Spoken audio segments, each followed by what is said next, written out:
Bon, on demande ici de calculer pour k égale 0 jusqu'à n-1 de cos kx. Donc c'est une formule de sommation.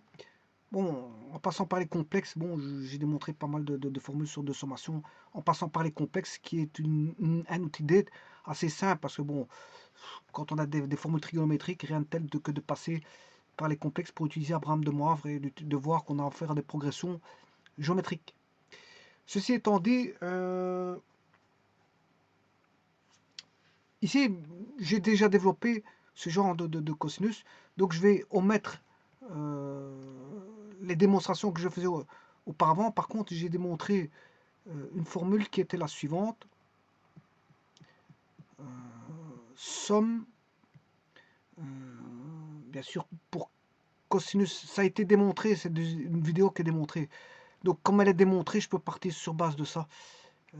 Cos kr pour k égale 0 jusqu'à n-1. Voilà. Alors, je fais une identification. L'identification me fait dire que a égale 0 pour celui-ci. Bon, celui-là est connu, hein, parce que ça a été démontré. C'est sinus, c'est deux rapports de sinus comme à l'accoutumée, chaque fois des rapports de sinus. Sinus, et alors bon, le sinus du bas n'est pas égal au sinus du haut, parce qu'il est proportionnel à un nombre de tours au niveau de l'argument. Voilà, c'est n, généralement n. Et alors là, à ce moment-là, on a r sur 2 fois sinus de r sur 2. De r sur 2. Alors, on a le cosinus, bien sûr, de multiplier. Il y a toujours un cosinus qui vient multiplier ceci, le rapport de sinus, qui est r n-1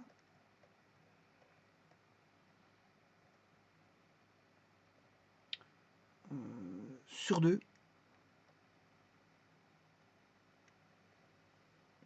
Voilà, plus a.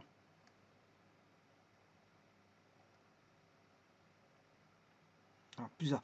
Bon, mais il s'avère que le a est nul. Il y a un a. Le a est nul, donc j'ai déjà pas de a. Alors, c'est déjà une chose. Alors, le R c'est x. R c'est le x.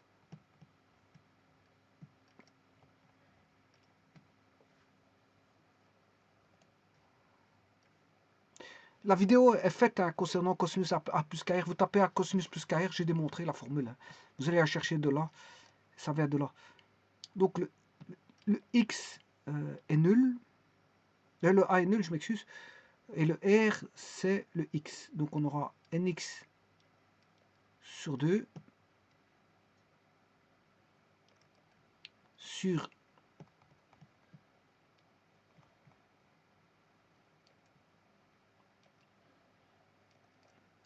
sinus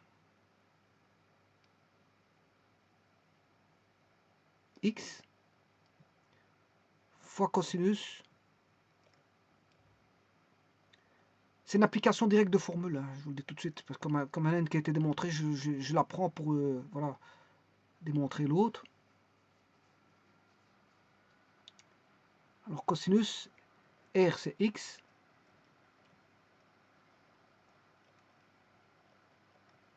L-1 sur 2. Alors je vais prendre 4 termes, et je vais prendre le x égale 2. Alors, en fait, je vais développer somme de cos 2k. Somme de cos de k. Voilà, je vais développer somme de cos de k. Je vais prendre 4 termes, hein, k égale 1 jusque 4.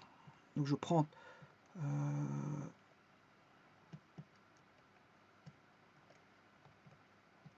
de k.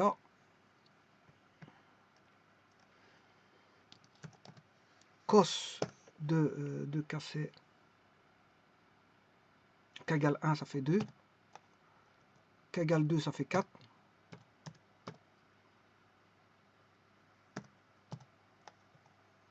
plus cos de 6 égale 3, ça fait 6, plus cos de 8.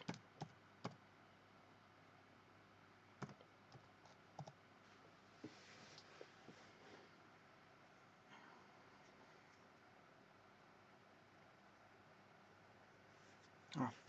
Alors maintenant, je vais appliquer la formule. Donc c'est sinus le x valant 2. Je vais supprimer ces deux-ci, il va rester sinus de n. 2 moins 1, ce qui fait 1. Ouais, non, n c'est 4, je m'excuse. N, j'ai pris 4 termes. X, c'est x sur 2, bien sûr. Alors le x valant 2, 2 sur 2, ça fait... Voilà, donc n valant 4, j'aurai sinus de 4 sur sinus de 1. Fois le cos, donc sinus de 4, je vais l'écrire ici.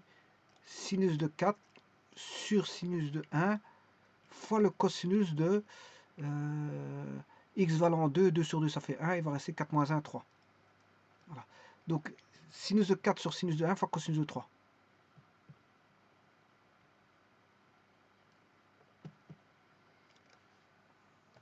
Sinus de 4 sur sinus de 1 fois le cosinus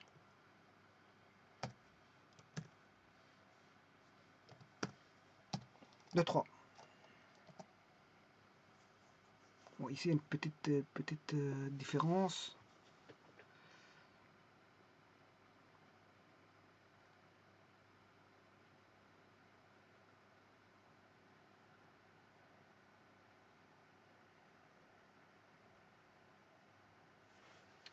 Je vais contrôler à toute vitesse. Donc 2 sur 2 ça fait bien 1 sinus de 1. 2 sur 2 ça fait 2. J'ai pris 4 termes, c'est sinus de 4, on est d'accord. X vaut 2, 2 sur 2 ça fait 1. N va 4, c'est cosinus de 3. Cosinus de 3.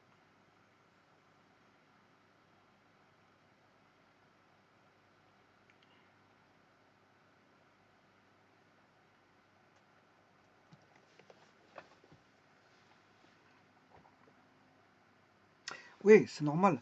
Parce que je démarre en k égale 0. Hein. Donc je me suis trompé dans la somme. C'est 0. J'ai pris n égale 4. Donc je dois m'arrêter de 0 à 3. Donc j'ai fait une petite erreur. 0 à 3. Cosinus de 0. Puis 2. 4. 6. Voilà. C'est bon.